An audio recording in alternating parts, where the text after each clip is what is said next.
I'm standing in Pemberton Hill Park in the Pleasant Grove section of Dallas. It was here in 1971 that a 17-year-old Mexican-American accidentally took his own life. He did it sniffing paint. He was one of an untold number of Mexican-American young people who sniff paint to give them a psychedelic high.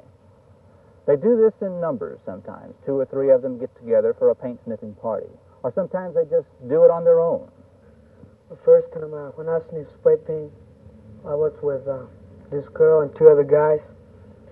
They asked me if I wanted to sniff some spray paint. I said no, because I was scared. I didn't know, how did it feel and all that.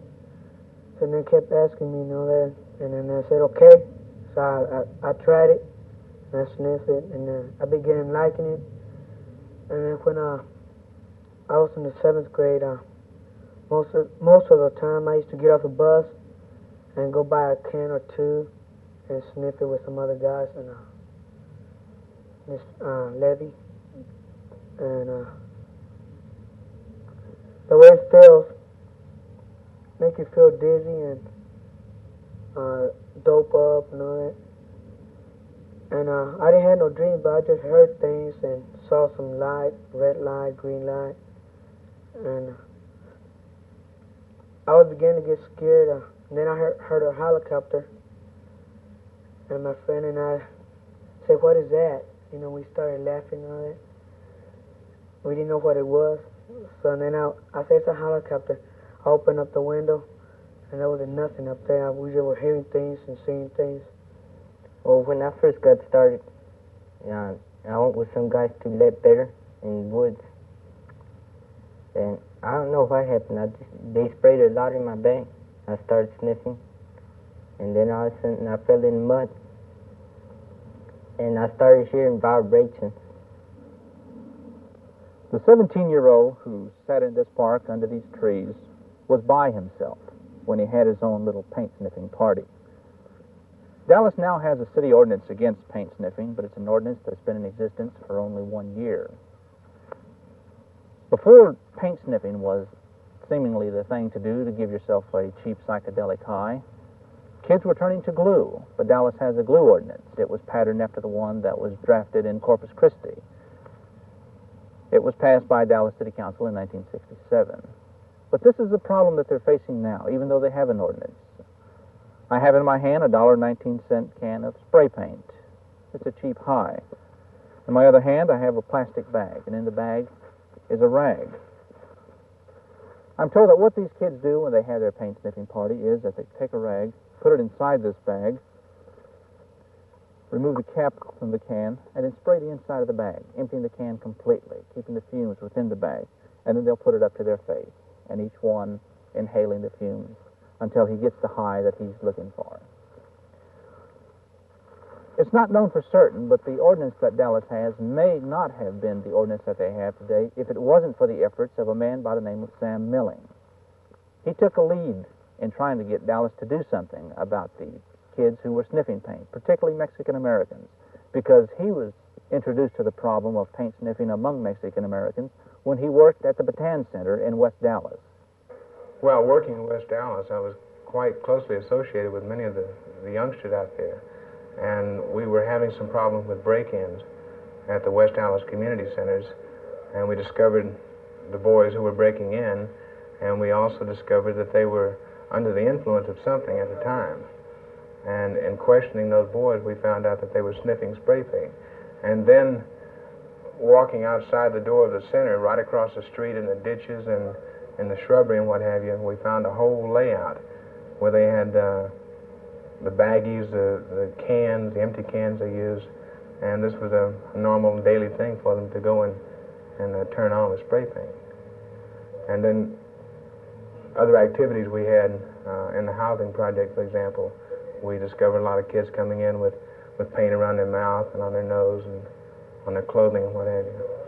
What did you try to accomplish by going before the city council? I went in to ask them for some help, really. We had no law or anything that we could use to ask some merchants and impress upon the merchants who were selling spray paint to minors that they ought not be doing that because the kids were sniffing the spray paint. And So I felt if the council could give me some sort of ordinance that we could utilize and go to the merchants and say, look, it's against the law now, and you've got the law on your side to help you, in not selling it to the kids, then we could curtail the use of it somewhat. The city of Dallas has passed an ordinance a little more, about a year ago. How useful is that ordinance to you as a probation officer or to the police department, for that matter? Well, the ordinance that we have is called Ordinance 11936, and this is really divided into several sections. And one of the sections, which pertains to us, is when they bring a child to us through the police department, is because he is being under the intoxication of glue or paint. And this is the way we get them. Otherwise, if we did not have this ordinance, we probably would not be able to work with this child that closely. Sometimes I used to sniff it with 5 or 6 guys under the bridge.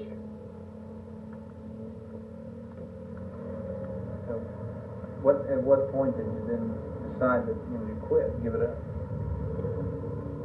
I mean, did it get to the point where you were really frightened of something, or did you just realize it wasn't any good? Or? Well, my parents told me mess up your brains and all that, and that you could die sniffing it. So then I cut it off. What about you? Well, I kept seeing in the newspapers. My boss, he had some newspapers on the board, and there were some people that were 14, 15 dying of paint. So finally I decided to quit. It's been said or indicated that kids who sniff paint, can become addicted to it. Is this a physical or a psychological type of addiction? As far as the research concerned, it seems to be a psychological addiction.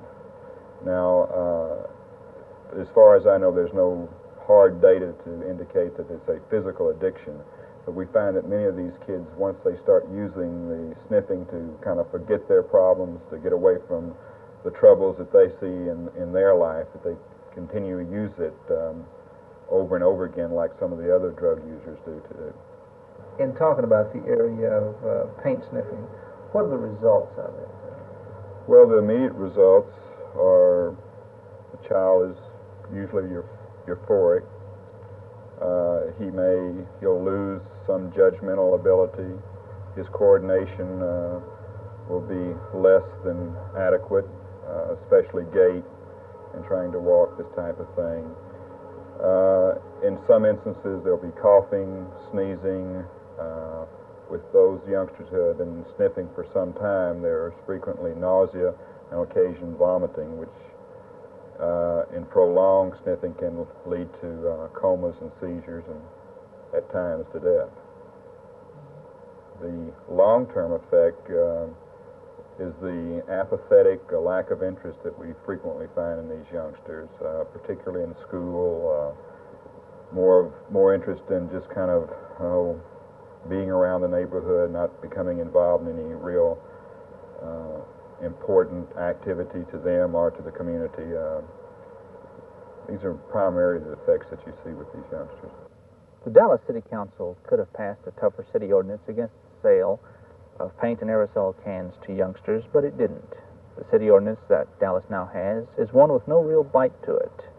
The difficulty is in the burden of proof that the merchant knowingly sold a can of paint and an aerosol can to a youngster for the sole purpose of becoming intoxicated. The city ordinance requires that the merchant make a judgment, a subjective judgment, on the purpose of the purchase in the first place. And when a man is in business to make money, it just isn't good public relations to go around asking your customers what they plan to do with the merchandise they just bought from your store. I'm just glad that I ain't sniffing it anymore. And I don't think I will be sniffing anymore. Even if my friends ask me, do you want to sniff some spray paint? I say no. Even if they force me to.